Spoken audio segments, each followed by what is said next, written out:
Hey, Rich, and welcome everybody to BitPunch Radio episode 052. On tonight's episode, we are going to be discussing a lot of board games, Rich. We've got tales from the Gen Con.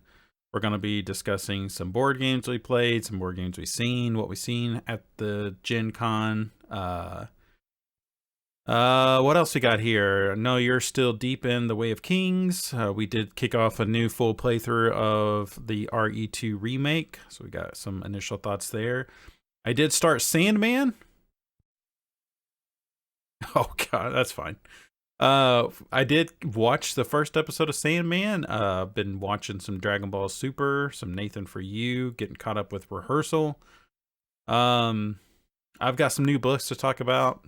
Let's get into it. Why don't you kick us off? Let's save Gen Con for last. Let's get through our normal spiel of things here, and then we can dive into this new hobby of yours that I think might be infectious a little bit, but we'll see. So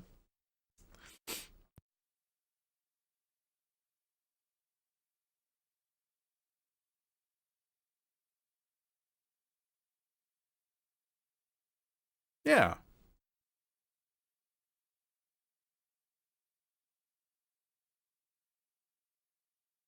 2018, 2019. Yeah.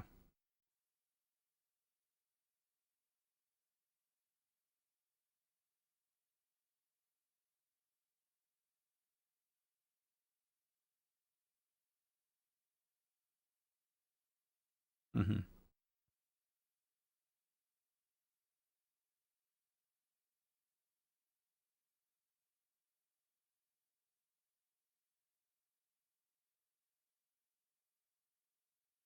Right.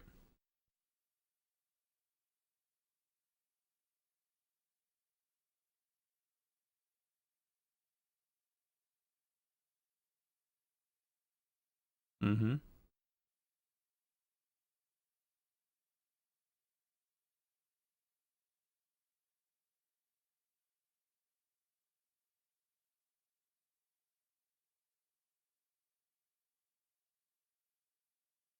Mm-hmm.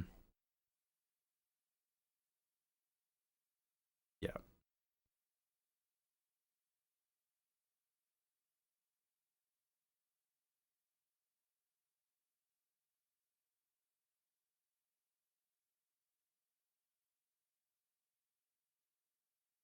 Mm-hmm.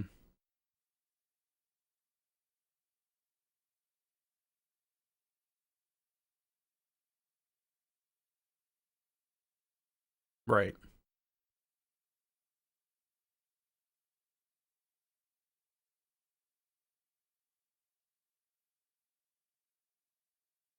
Yeah.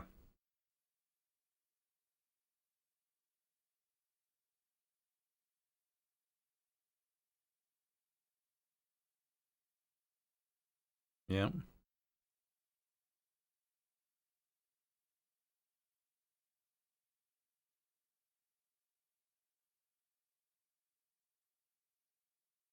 Sure.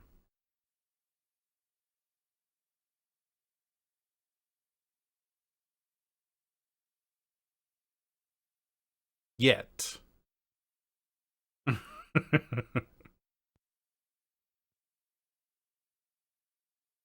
Yeah.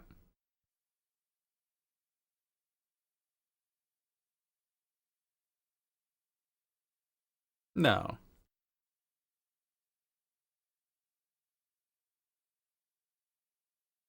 It surprised me how many of the same types of puzzles that threw at you all at once. I swear you had probably 4 or 5 different key type puzzles. And I hope that they kind of, I don't know, maybe get a little more, diversify their puzzles a little bit. Because that seemed like the thing. It was funny where it's like, hey, here's a statue and here's 3 circles, and you're like, okay, I'm sure at some point I'm gonna need to find these medallions or whatever to activate this. And then the statue is like missing the book, and you're like, oh, I found a book. It looks like a hand would slide into this, right here. So, um, yeah. So it you can really tell that seven pulled from this a lot more than five and Resident Evil 5 and 6.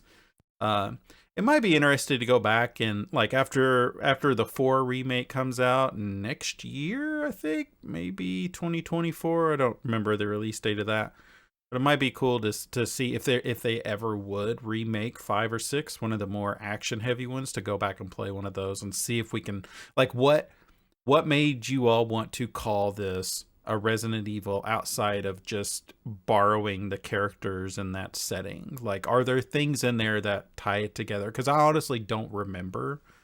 It's been so long, and so I'm just like, what are the threads there that like made this a Resident Evil game?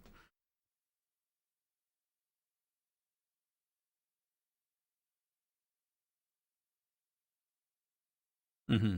Yeah.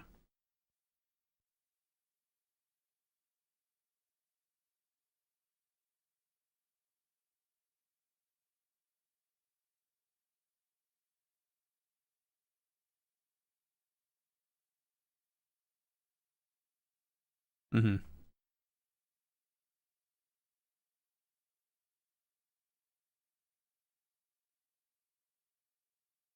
Hold on. Before we move on from games, what else? Has there been no Switch? There's no Tiny Tina? You playing anything on your phone? Nothing? Oh, wow.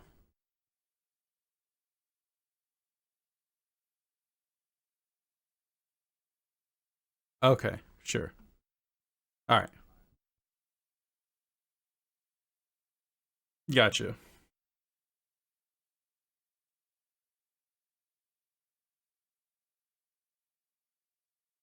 Oh,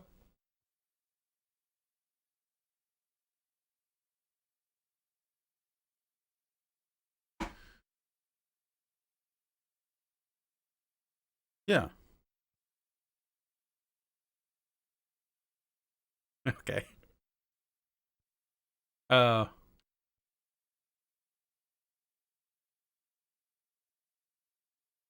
mm,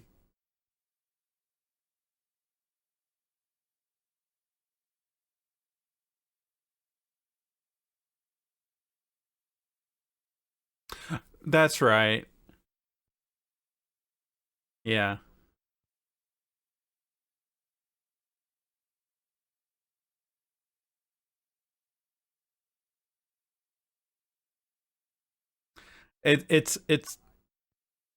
It's funny because I don't remember if we talked about that in person or not. Because because we had this conversation of like we did the same thing with Little Witch in the Woods, which was something that you sent to me. I think that was a Game Pass game. It's in early access, and it was just very much like a hey, this is like a Stardew Valley where you're this little witch and you're in the woods, but it was just nothing but dialogue, and I was like, oh, I'm good. There I do have the campus game, the uh oh, I'm blanking on what it's called, but it just came to Game Academy Campus. It's 2 Point Academy, maybe. There was a game called 2 Point Hospital, and it's like a management sim game, and it's been getting some decent reviews, but there's literally been nothing for Game Pass.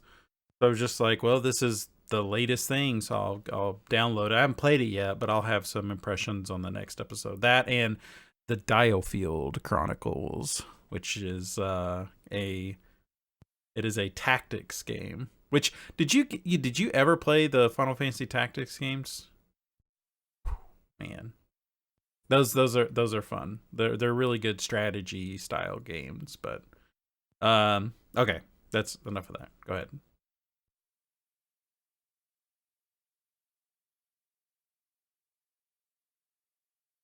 Okay.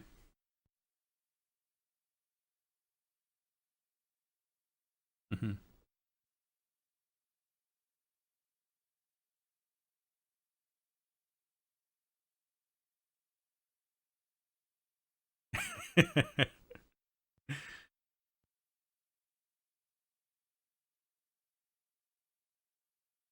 Yeah. Right.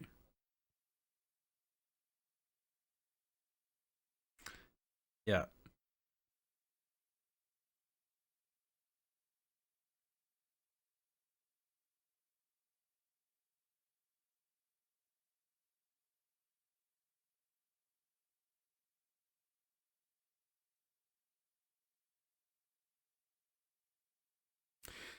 I mean, if you remember, I bounced off Oathbringer pretty hard because it's a drag, man. But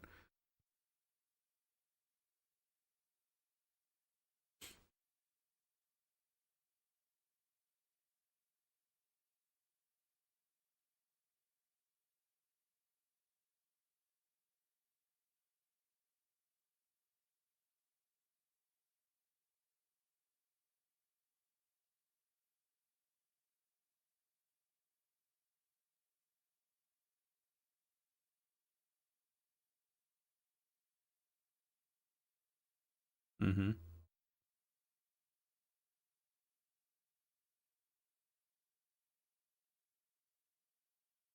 Really, okay,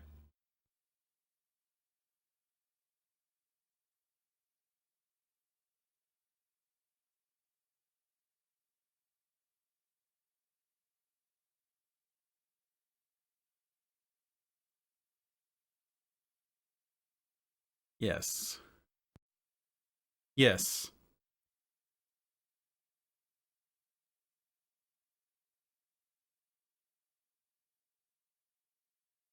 it, it does me too.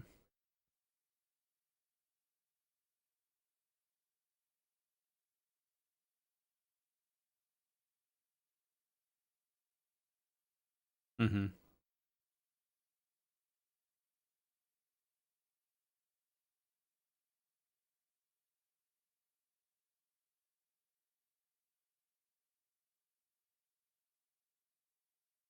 Mm-hmm.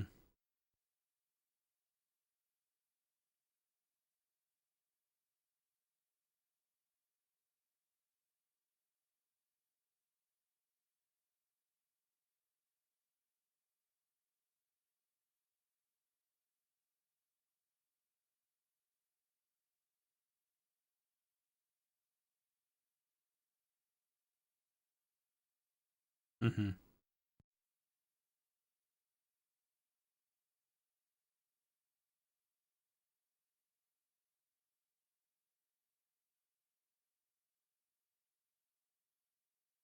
Right.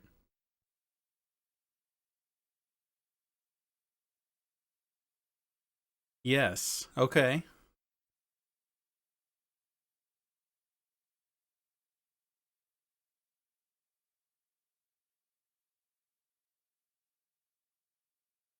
Mm-hmm.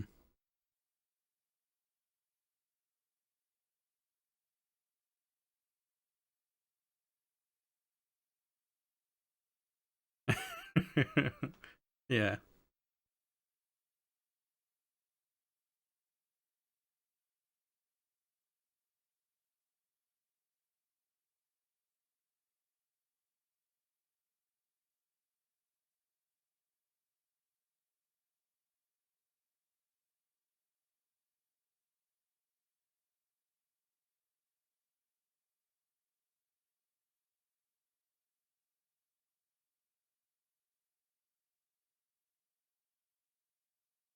Mm-hmm.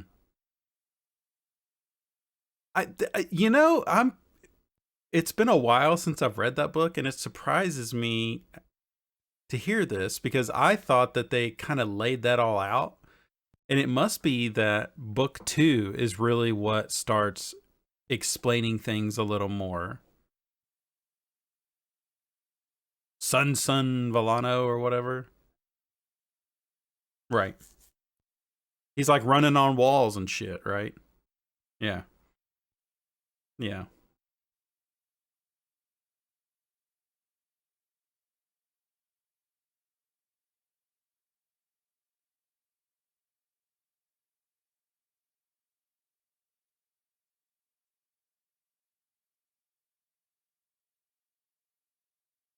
Mm-hmm.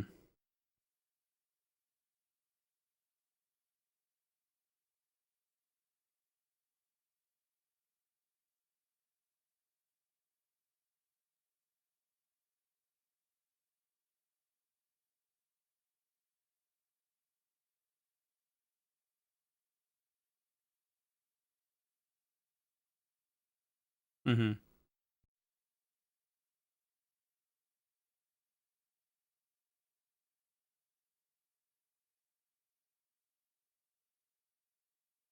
Right.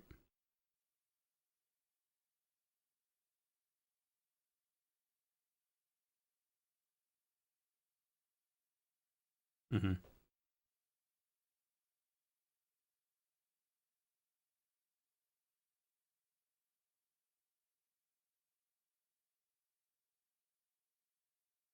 Right. Yeah.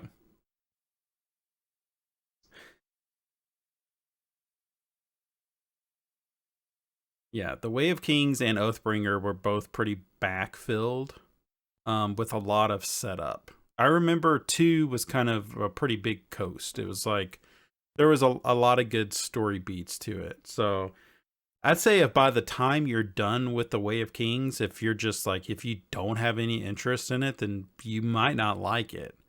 Um, I I'm looking forward to reading Rhythm of War, but there's also probably 20 other books I would rather read right now.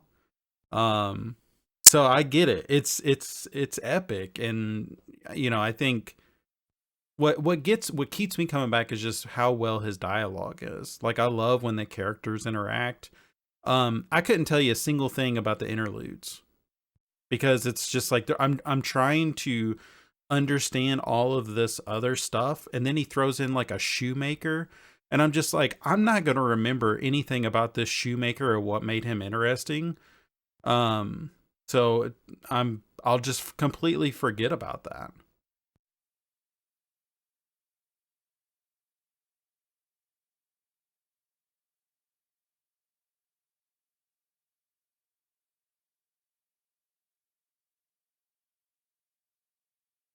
Right. Right.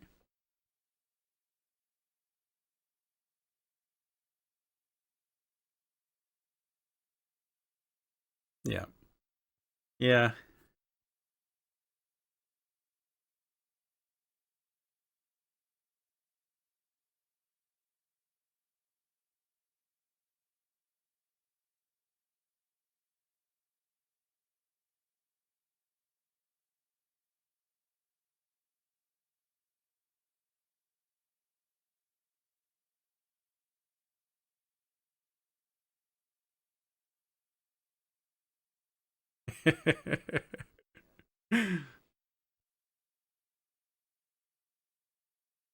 Oh, okay, cool. um okay, well, so for me, gaming, it's I'm still getting through Final Fantasy 7. I think I said on the last episode I should be done. I'm on chapter 17 of 18. So like I'm right there. I just need to sit down and spend like a few more hours with it and I'll be done. I've been playing this board game on my phone called Through the Ages. It's a civilization type game. As asynchronous, so I have a board game group that I play with, and it's every 24 hours someone has to make a move. So it might take a couple days before it's your turn again, but we've been playing that. I got my ass handed to me. I came in fourth. I had the weakest army, so everyone beat up on me and they took all my points. It was a disaster. Um let's stick with books for a little bit. So I'm still getting through In the Shadow of Lightning, and I'd finished a book called Upgrade by Blake Crouch. Um actually did a TikTok on BitPunch about that not too long ago, but Blake Crouch is a really good like science fiction writer. He writes they're short stories or shorter books, sorry. They're like 300-400 page books. Um and the this one was about these people that are like catching this virus that's actually giving them upgrades. Um really really cool interesting story. I absolutely loved that book. Um and I just think they're really good like palate cleansers. Like, okay, I finished Oathbringer. Like, let me read a book that's set in the world and not like on some fictitious world out there. So yeah, Upgrade was really good. I think Blake Crouch is an excellent author. He also wrote Dark Matter and Recursion, I think's the name of that one.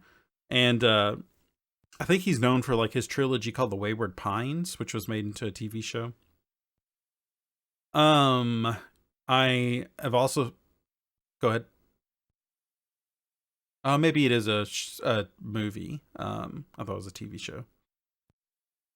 Also, Libby sent me Daughter of the Moon Goddess, which is a like a fantasy book that I'm kind of sort of the way into. I'm reading several books right now. I hate doing this, but just stuff became available, so I took it. This one I'm reading right now that I really, really enjoy is called Legends and Lattes. So this book is about an orc, a lady orc, who is done fighting. She killed her last person, and she like goes to this tavern. She passes through this town, and she goes to a coffee shop. And coffee in this world is like a delicacy, as in like no one has really ever drank it. She goes to a random coffee shop and tries it, falls in love with it, gets inspired to go move to a random town that doesn't have a coffee shop and open up a coffee shop. So she has all this money from like being this total barbarian, but she's got like this little soft heart to her, and she's like trying to build a coffee shop in this town and meet people and stuff. It's very, very lighthearted. Something I would probably read with my kids. They say shit a little bit every now and then, but really it's nothing too crazy. But it's really, really sweet. I think it kind of made its rounds on TikTok. The guy that wrote it, he's a narrator of several books, and I guess he just got inspired to write his own book, and it seems like it's really good so far. I should have that finished by the time we get to the next episode. And then in terms of movies, TV, sounds like we'll save our impressions of Sandman for the next episode. I've been watching The Rehearsal and Nathan For You, which is Nathan Fielder's stuff. Nathan For You was a Comedy Central show. It's on HBO Max. And then Rehearsals, his new show. Really strange. I can't even explain his type of humor. It is just a very it's an acquired taste, but my wife and I just completely latched onto him for some reason. Dragon Ball Super is not so great. It's rough. We watched an episode today that I looked over at him and I was like, "Are you still enjoying this?" Because it was, you don't care, right? Okay. Okay, great. So, like, do you know who Frieza is? Okay, perfect. So I can just talk. Well, spoilers for Dragon Ball Super came out in 2018. Frieza was a character in Dragon Ball Z. They completely cut him in half, fucking dies. He comes back. He gets resurrected through the Dragon Balls, which are Dragon Balls are, if you collect the 7 Dragon Balls, you can make a wish. 9 times out of 10, they're wishing for someone to come alive, or to not be dead anymore, blah, blah, blah. Anyway, they bring him back. There's this episode where they're just like fucking around. And I know that like Dragon Ball Z is like filled with episodes of that because they released something called Dragon Ball Kai that takes out all that bull crap. But nobody's done that with Super yet. So we're just watching these episodes where like Goku is just fucking farming for an episode. And I'm just like, they just fight and they look cool doing it, but it also doesn't look that cool doing it. The crazy thing, the weird thing about Super is they hired, and I think we talked about this a little bit, but it's becoming more and more apparent that they hired like contractors to do the art. So there can be shots where like the art around Goku's face is super thick. And then like not even 2 minutes later, it looks normal again. So it's just weird. Like the camera will pan away, and I swear they put a fucking ditto face on Goku, just like eyes and a little smile. It's ridiculous, like how bad that looks sometimes. And it's like, this is like one of the biggest fucking animes. Like, I know if you look up like top 25 animes, it's probably not going to be on those lists because people like to shit on it, but it's a good kid anime, and it's kind of shocking how I'll just be blunt, how kind of terrible it can be at times. I watched it as a kid, so I already know a lot of these characters, so there's like it's playing a little bit with that nostalgia with me. But for Max, I don't know. I feel like at some point he's just gonna be like, "Hey, I'm ready to try something else." So, um, yeah, you know, we should probably do that. Actually, that's probably the better option. Um, so before we like jump ship, because I don't have anything else. I haven't been playing anything else.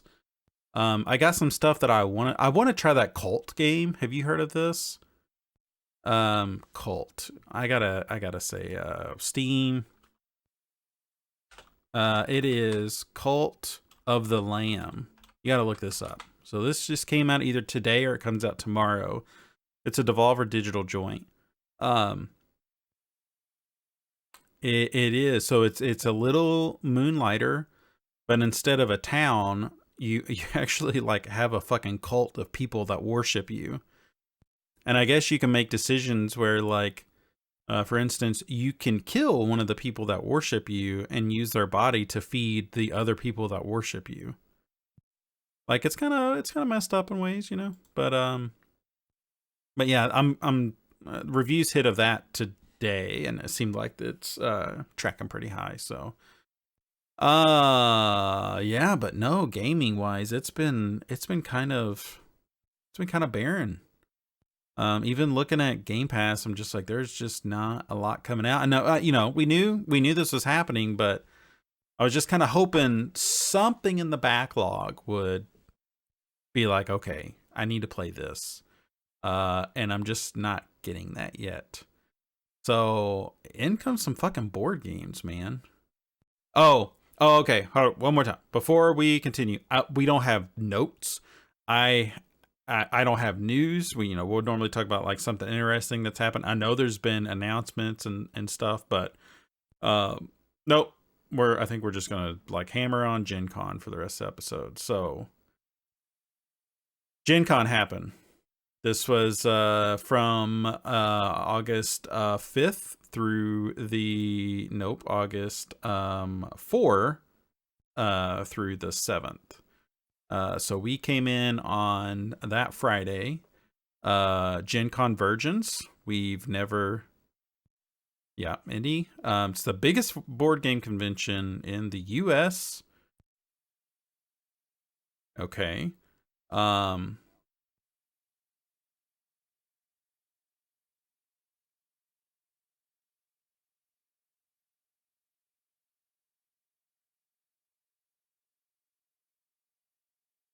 At the Indianapolis Convention Center. Okay. By double.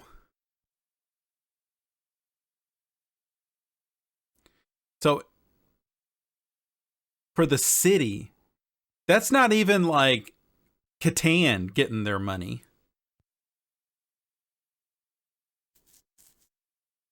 Sure.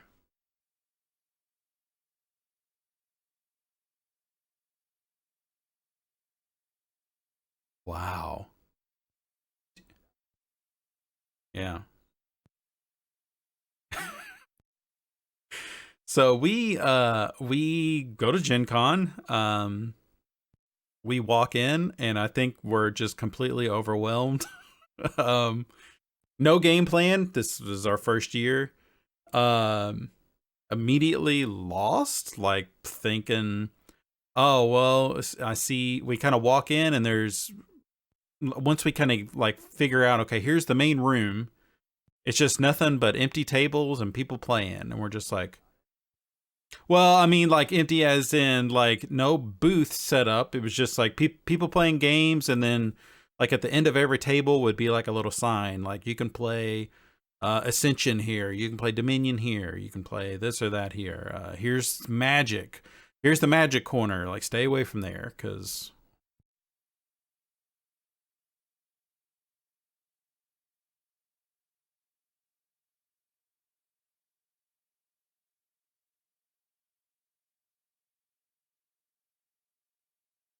Yeah.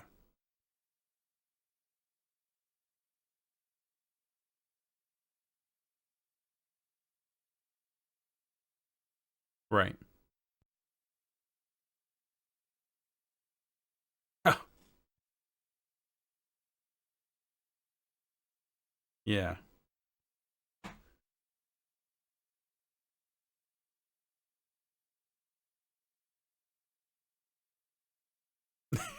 Already.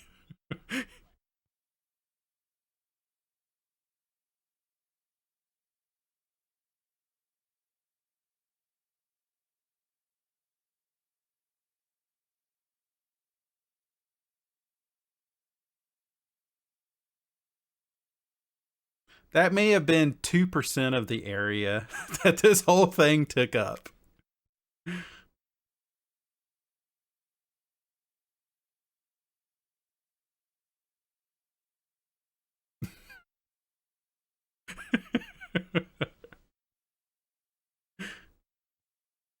No plan. Just let's get there and figure it out.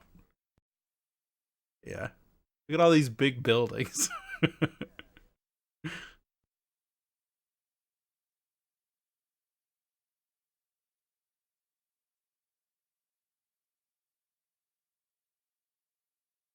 Right.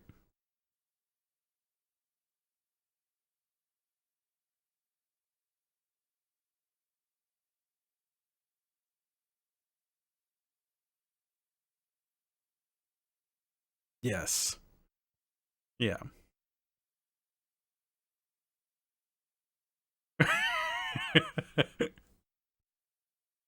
Yeah.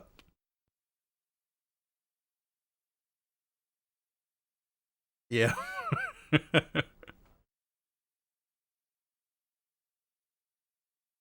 No. Yeah.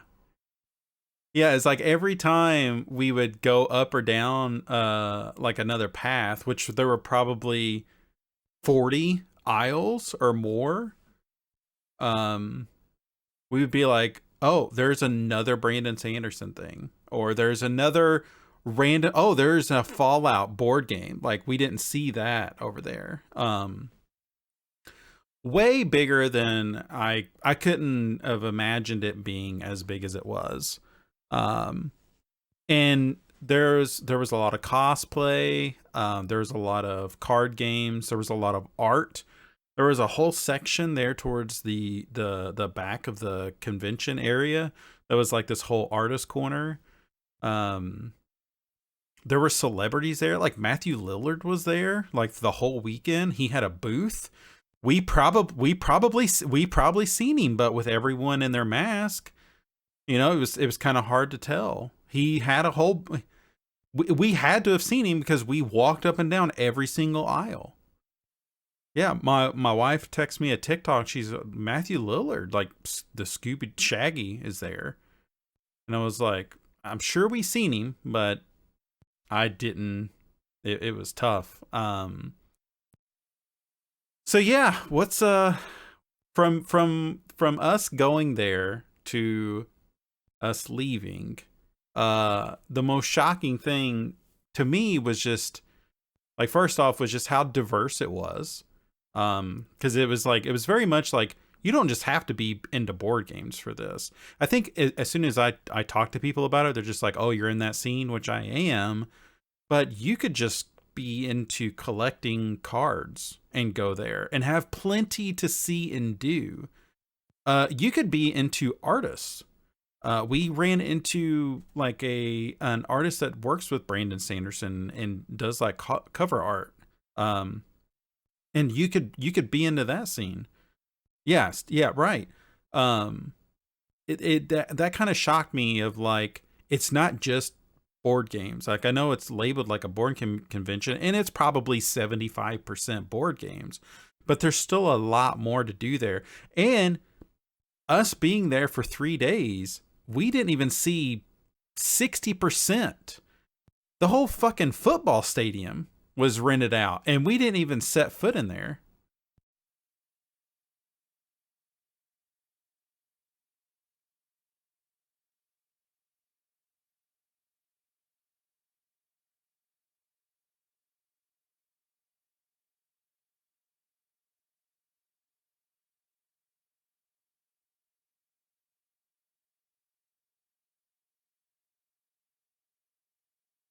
Mm-hmm.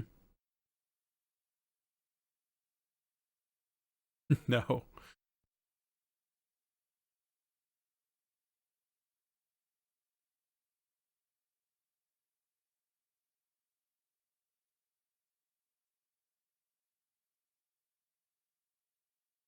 Sure.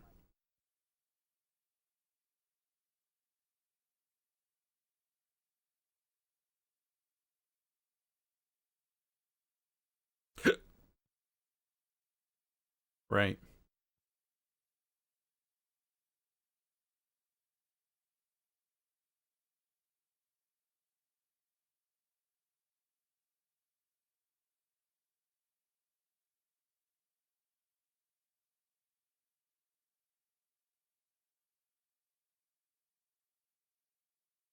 Oh yeah.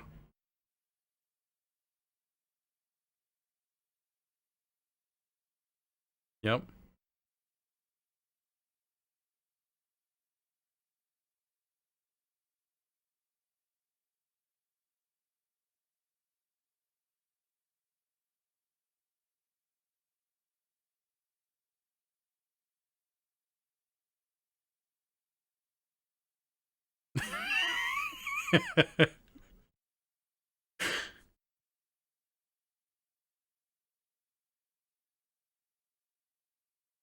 Yep.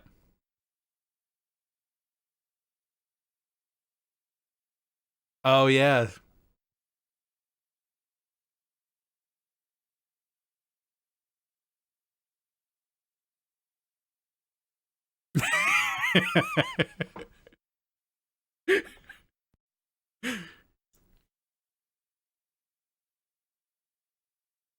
I think the funny thing was Sunday when we were like we did kind of like a quicker walkthrough, but we were looking at some of the D&D stuff that people made out of like I I want to say it's probably like styrofoam and something else. I don't know. I don't know how they make that, but they had this whole village made out of this stuff. And like I walked past it Friday, walked past it Saturday, and then Sunday I just kind of stopped and looked at it and I was like, you know, that's pretty fucking cool. Like the amount of time that somebody put it's like set aside to make this for their D&D campaign. Like that's pretty fucking cool. Yeah.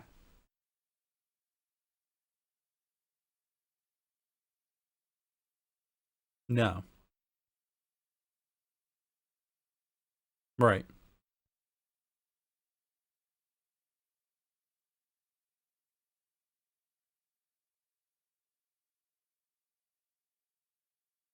Mhm.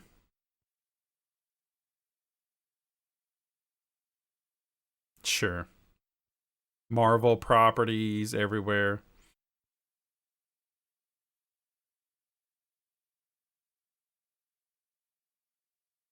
Sure. Yes. That was sold out. I will say a lot of the Brandon Sanderson stuff was selling out really fast. There was a call to adventure, the Stormlight or whatever, and it was sold out. So,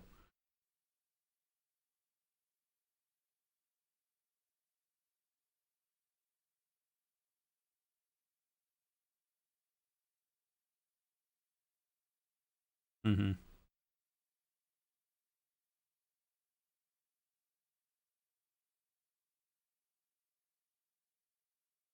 oh yeah.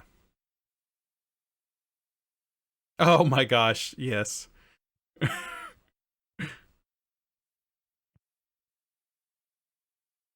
Right. Yeah. Restaurants, I will say restaurants close way too fucking early down there, but besides that, downtown Indy's pretty cool.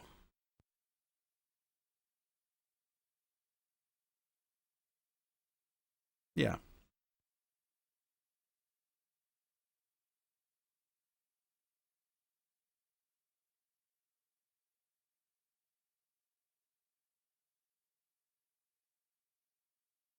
Mm-hmm. Sure. I did too.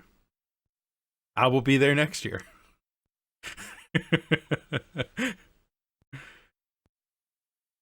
So you didn't have a whole lot of experience with playing some of these different types of board games. Like I know you've entertained me kind of talking about them, but you kind of went in hard with this game, which I think you're going to lead with probably. Uh,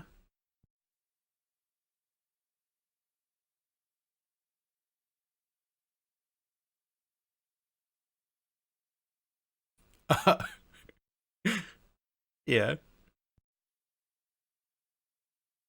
sure, sure. Yeah, we were even like, yeah, we'll hop out at 2. We'll go see a movie. We'll go to a, yeah, we'll go to the barcade, which we did go to a barcade, but yeah, we're just like, yeah, we'll go see a movie. And then I was like, hey, Rich, we got time. Do you want to go see him? No, no, I don't.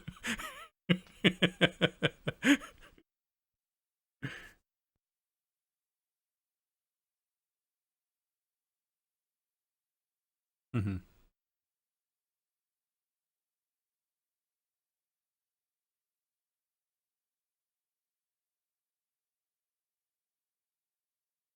Hmm.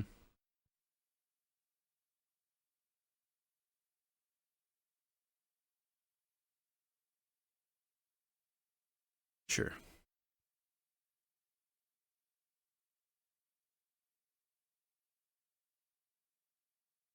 Yeah.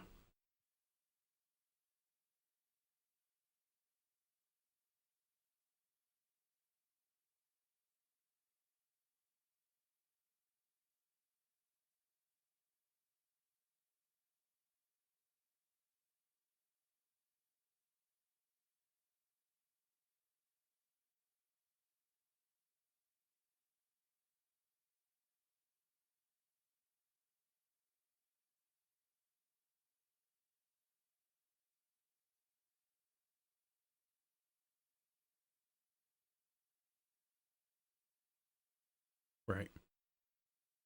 They sell that, but I am too.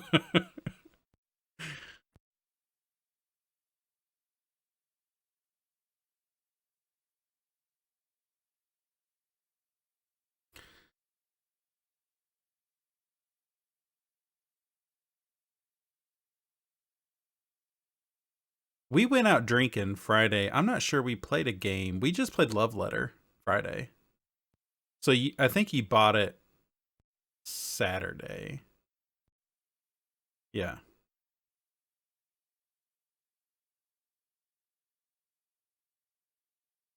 We played it at the JW Marriott. Yeah.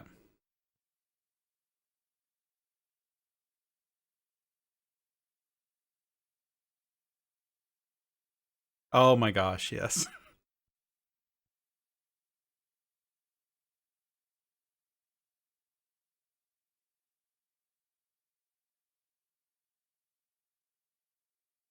Right.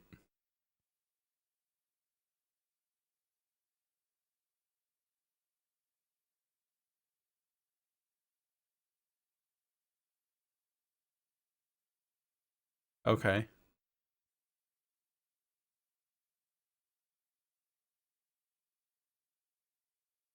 Okay. We were being very coy about it. Like, I don't want to tell you.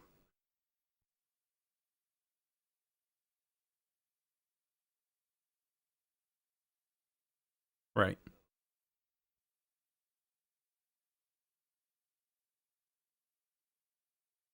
Sure.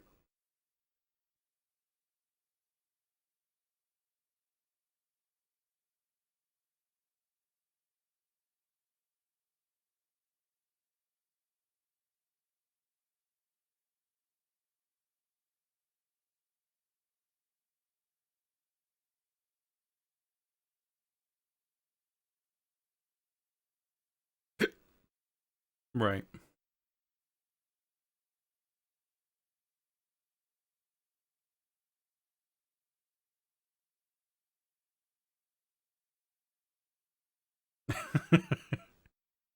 Right.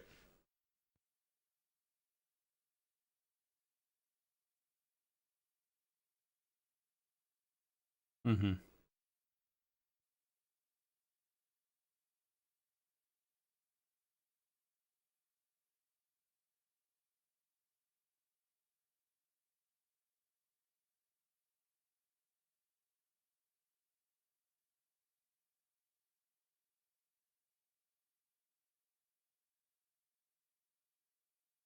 Oh, really?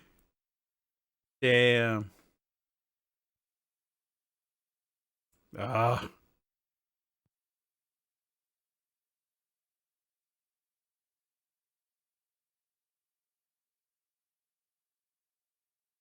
Okay.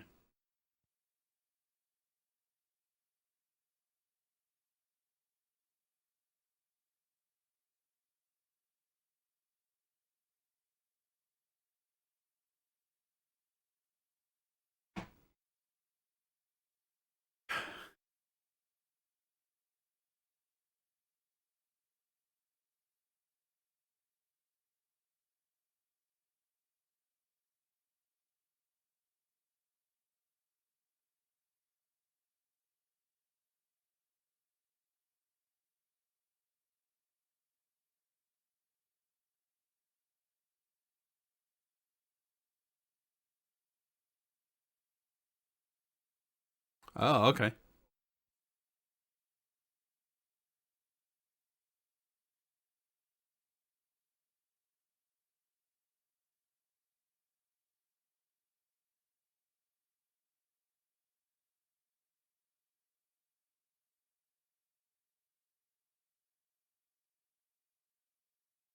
So are you inputting what you're playing? Okay. Okay.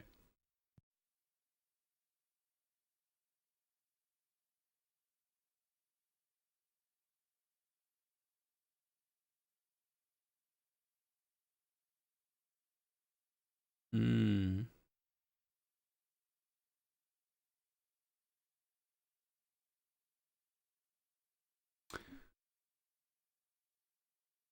Oh, wow.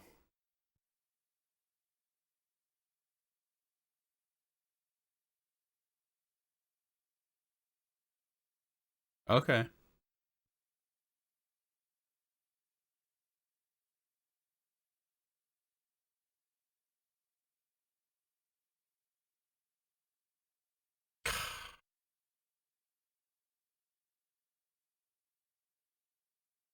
I've seen that. I've been watching it. They're funded, and it gets released in March, I think, of next year. So, but I will say, like, if I end up bailing and not getting it in the next couple of days, like, you will be able to buy that from their store. I think the Kickstarter says the only thing that won't be in a store is the big box without the base game. The thing you need, but not the thing I need. But it'll also be like $40 more in a store, which that part kind of sucks, but whatever. It's an excellent game.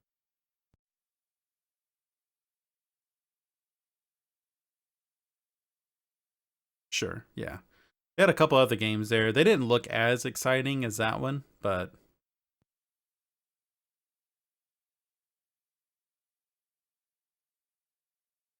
yeah.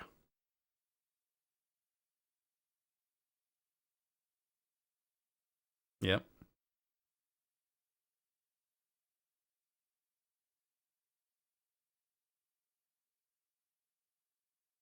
Mhm. Mhm.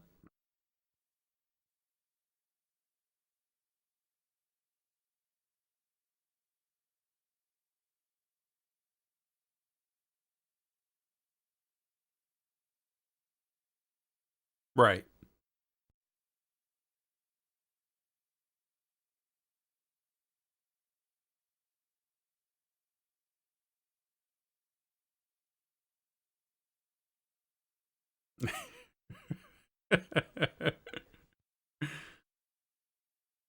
Yeah.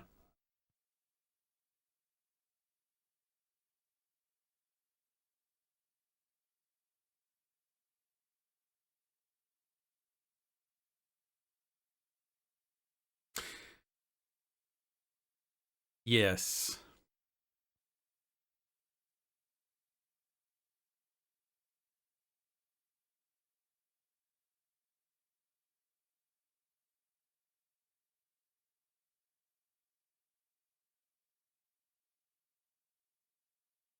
Right. Right. Yeah. How long will my family? How long will I be forcing my family to sit at the the table with me?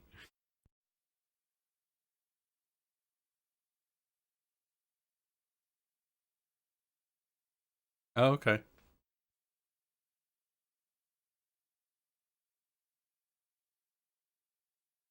Sure. Right.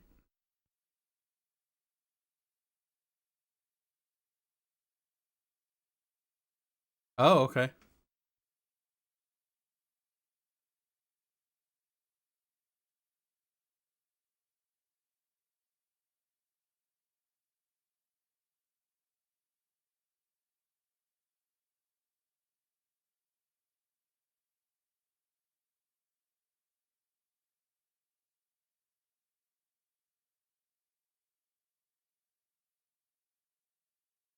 Yep. Yeah. The Spiel des Jahres. Yep. Yes. It's very good. I have not played Scout yet, though.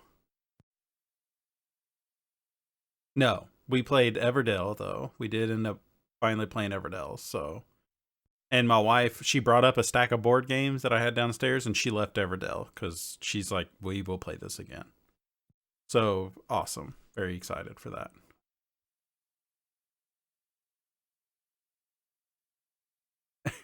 Yeah. Yes, that was fun. I love like the cat. So just to talk about Cascadia for a second, Dwarf Romantic is the game that it keeps reminding me of, and if you've played that or the board game Carcassonne, and it also has a little bit of the King Domino where you're building like an environment and you're trying to match pieces together. But on top of that, you're actually each piece will have like a certain type of animal on it. And so, like, you might play a piece of a bear, and then you'll try to, and then another piece next to it.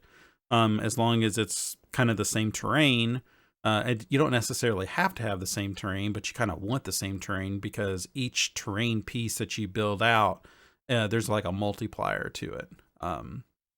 But you'll put depending on the cards that you play, so there'll be like five types of cards, there's five types of animals, and it'll be like, hey, if you're going to play salmon all need to be touching each other. If you're going to play bears, they like traveling in pairs. Foxes have a multiplier being surrounded by different types of animals. But the cool thing about Cascadia is those cards change. So there was probably, I have no idea how many, maybe 20, 25 different cards, and each one will kind of be like, well, you need to like tweak it a little bit. Like maybe it'll be packs of three bears, or I think the elk, you can only have four in a line. Maybe it'll say five or six in a line. Like it kind of changes it up a little bit. But that game is really cool. I think my kids will be able to understand it. Um,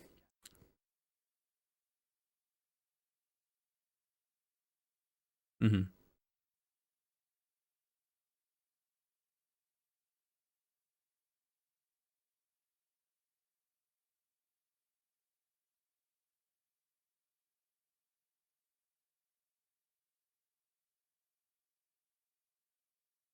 Yeah.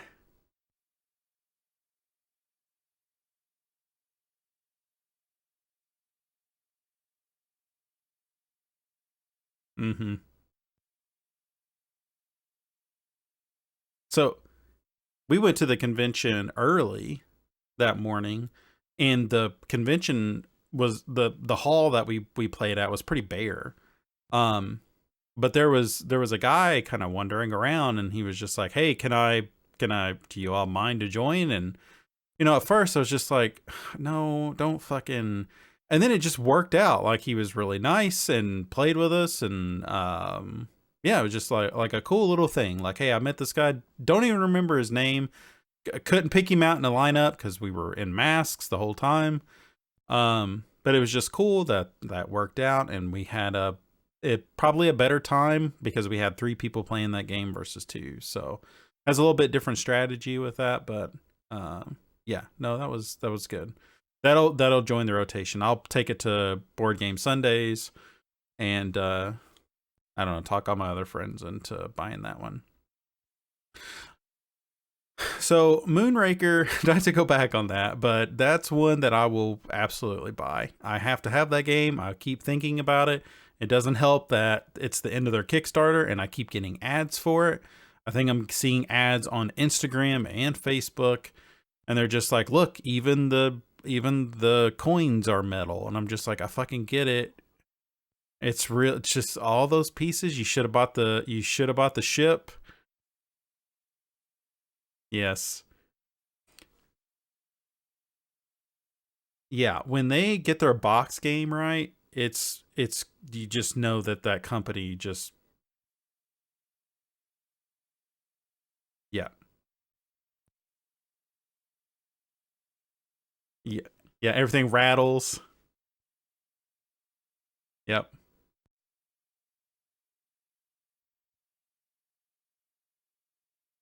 That's right. They print on the plastic, like because there's like 6 different types of cards, and it's just like, put your ship parts here, put your crews that you're recruiting here. Oh, it was perfect. So one thing that we kept, like you and I kept going back and forth on this. We didn't end up doing it, but they had some really nice game mats. And I love like how much you got into this, where it's just like they had then game mats like Brandon Sanderson, yeah. And then you're like, you were sold. Like we went there Sunday and you're like, okay, I'm gonna get a game mat. And then and then you were just like, but if I'm playing Moonrakers, I want like a science, like I want to see stars. I don't want to be playing on top of Vin. It's just not gonna fit the whole motif. But I just love how much you just completely got sucked into this. It was just so funny. Like, I love it. That's great. But it was just like you just went so into it. And then as soon as you get home, you're sending me pictures playing out Fox with your family. I was just like, oh, he's in it, man. He's feeling it.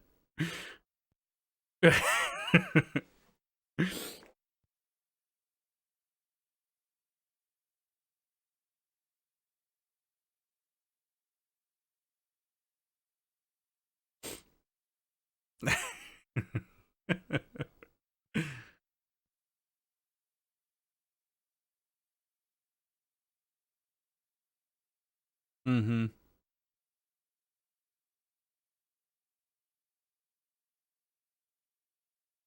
Yep.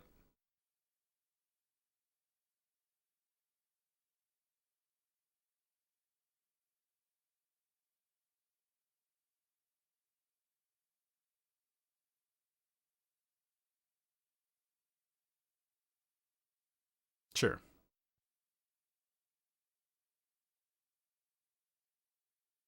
Mm-hmm.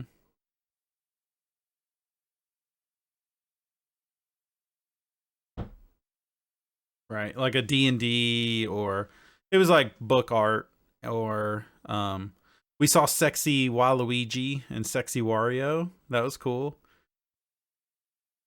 Mm-hmm. I like the direction where they're printing this stuff on metal. I just think that looks really nice.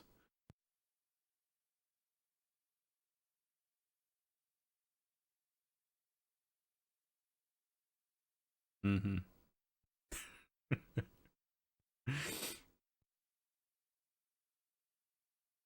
You got those up on your shelf? So how are you displaying that? Do you have like little coin holders that you're gonna buy so you can kind of see like what's on them, or right?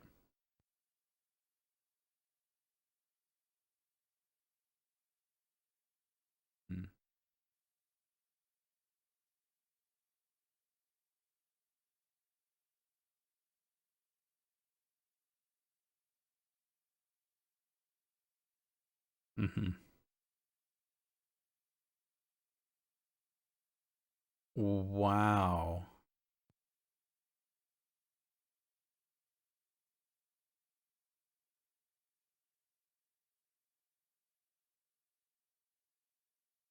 No.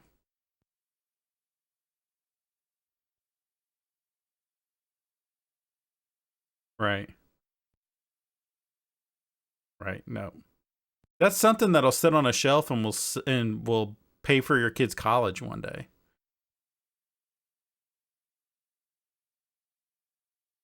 Sure. Yeah.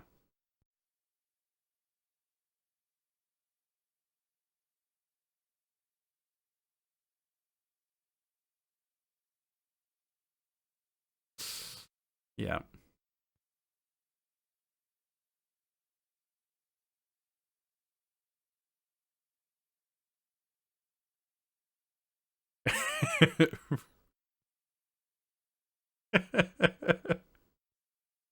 No, I don't judge, man. I don't judge. We were at a board game. We were at the convention. We paid money to go look at fucking Brandon Sanderson coins. Like, no, I'm not. I don't judge. You're into what you're into, man.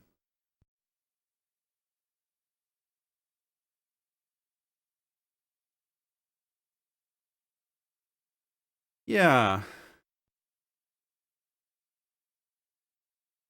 yeah. Wario's a thing. Sexy Wario's a thing. Um, yeah, no, like the cosplay. Like there was some good ones there. A lot of bad ones. A lot of them like this was like a $20 costume that I just put on. I just felt like I needed. Um, no, it was. I want to go next year, and I want to do. I could do all 4 days. Like I want to. I want to do the whole thing. Um, and now I know like I have a game plan because like a lot of like the bigger games that I know I want, I have. So I think I would need to see like what's coming out. So like I went there thinking I would buy Splendor Duel. They were demoing it. I've seen ads for it, but it doesn't come out till November, and they weren't selling it. I know you bought what's Evergreen, but Splendor Duel was just like we're not selling it here. You can just play it. Um, yeah, no, it was that was a hell of a time. Um, really cool. And you were telling me a lot about downtown Indy. There's a lot to do. I mean, even if we get bored, which I don't see that happening, but there's still like a ton of other things we could go to. Like we should check out Lucas Oil Stadium. Holy shit. I can't believe we were there. We had free access into it, and it was just like I don't feel compelled to do it because there's so much other stuff to do.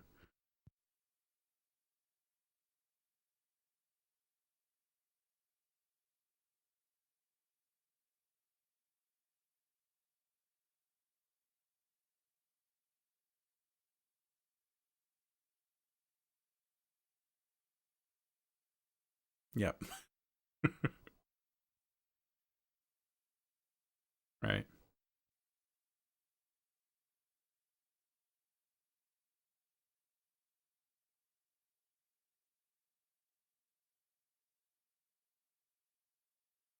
No, not really.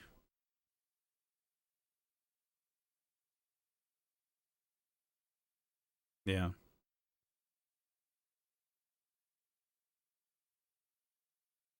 Right.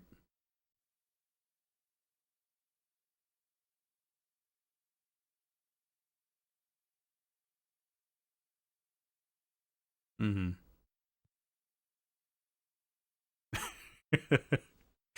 Yeah.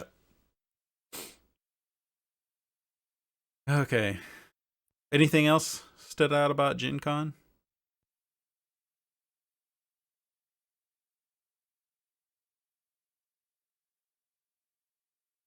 Yeah.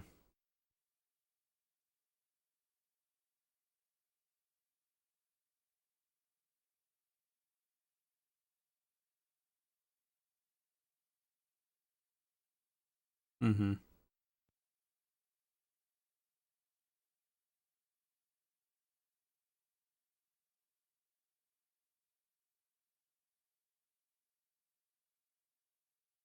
Oh yeah.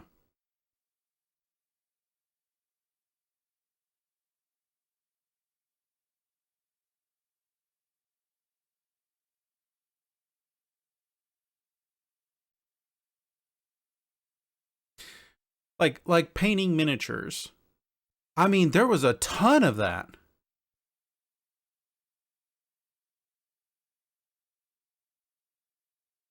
Sure.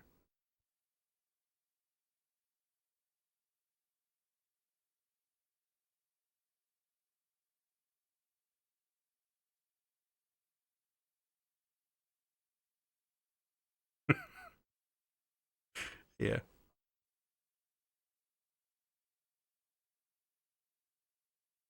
Right.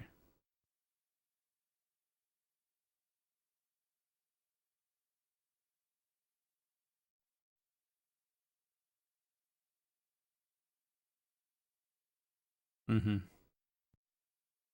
And everyone was happy there, you know? Like,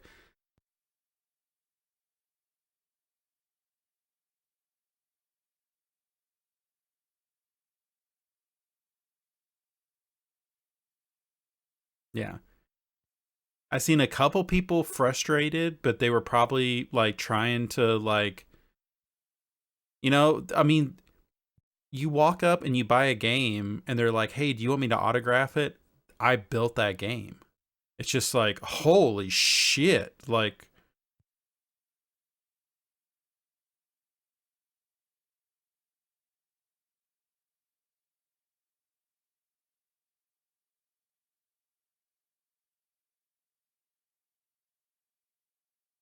mhm. Oh yeah.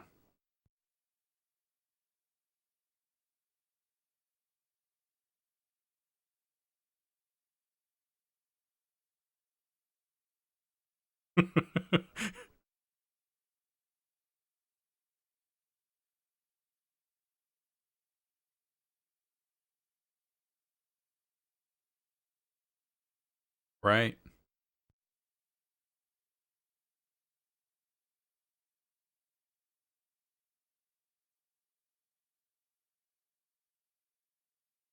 Mhm.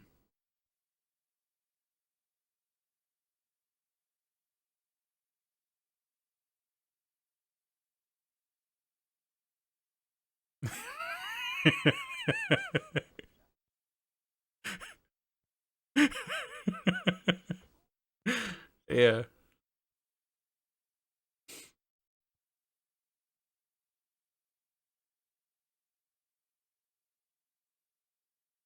Right. Oh man.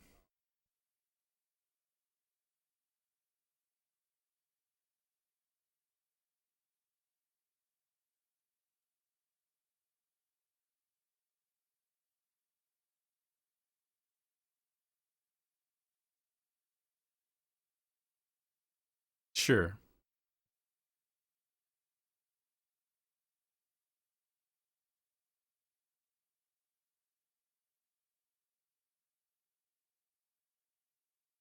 I think like going to an E3 maybe 15 years ago when when video games were something that you actually collect, and going to a booth where they sell their games and like the designers there and stuff, that would have been cool.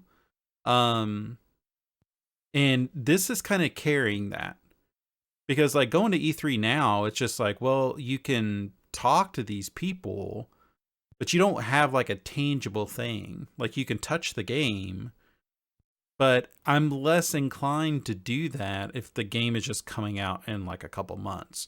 But there was way more board games that if there was an open booth and like we had more time, because I did feel like even though we were there 3 days, we did feel kind of rushed during times, um, that if there was open booths, I really wanted to see Ascension Tactics. I wanted to try Splendor Duel.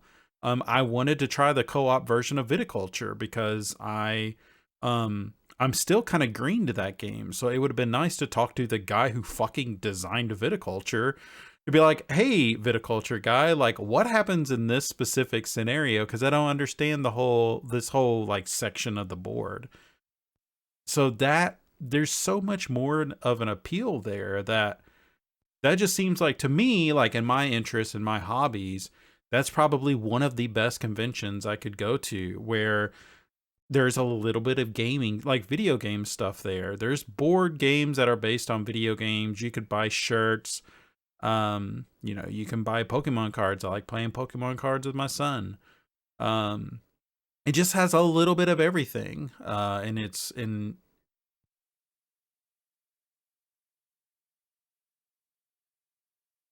dude, my traps. Holy shit, my traps were like barking Saturday. Like carrying I haven't carried a backpack in years. And then to carry a backpack around all day, the whole day, I was just like, dude, I'm fucking. That was another thing. Like the amount of walking we were doing, it made me realize, like, wow, I lift every now and then, but I'm out of shape. This is crazy. Like, yeah, we went and got some drinks and walking around downtown, and that next day I was just like, fuck, man, I'm sore. I'm legit sore. It's been a while, so man, I can't wait. I'm already jazzed for the next one. Um, yeah, yep. Oh, it's awful. Yeah. Yeah. Yes, the food was awful. Yeah. Nope.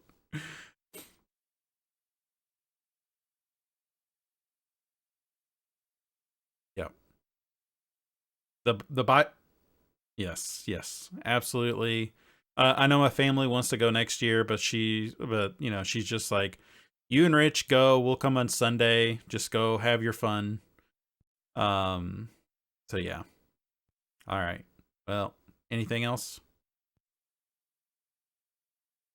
Alrighty. Well, thank you all so much for watching, listening. You can check out our past episodes over on our website at bitpunch.tech. And if you want to send us an email, you can send that to emails@bitpunch.tech.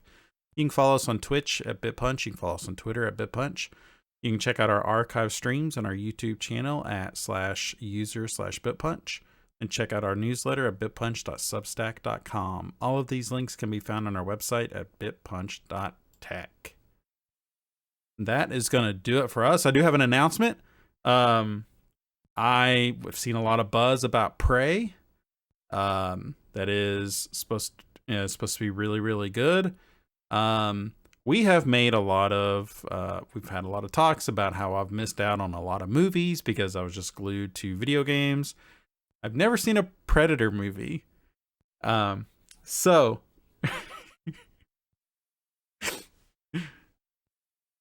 yeah.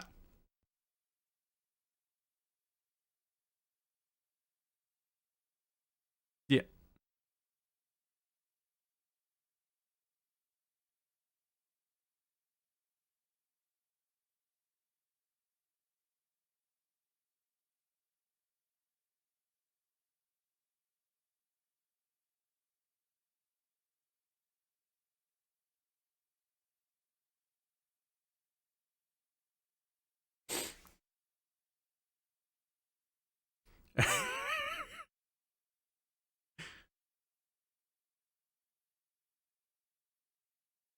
That's right. Yeah.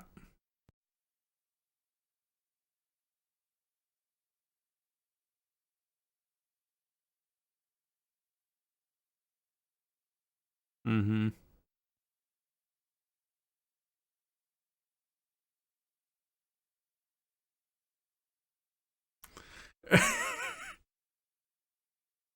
Yeah, sure, yeah. I've seen the memes, you know. Hey, Predator's in Fortnite. So I know Predator, you know. So I want to watch Prey, and there is a I guess Prey is a prequel.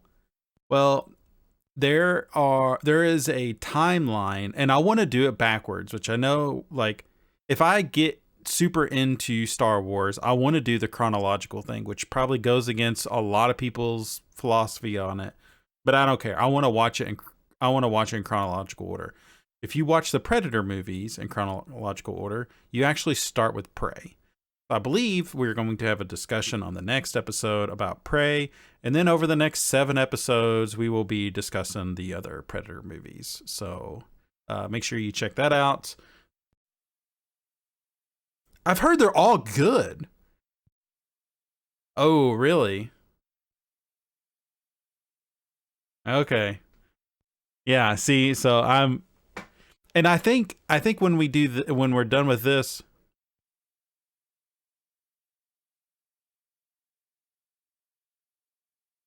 oh, nope, didn't know that. I will say if this becomes a hit and we want to do it again, I would like to also do Mission Impossible. I think we should roll because I've heard those are all really good too, but I've only seen parts of the first one. I know. All right. I think that's going to do it for us. Thank you, Rich. We will be back in a couple weeks. Have a good night.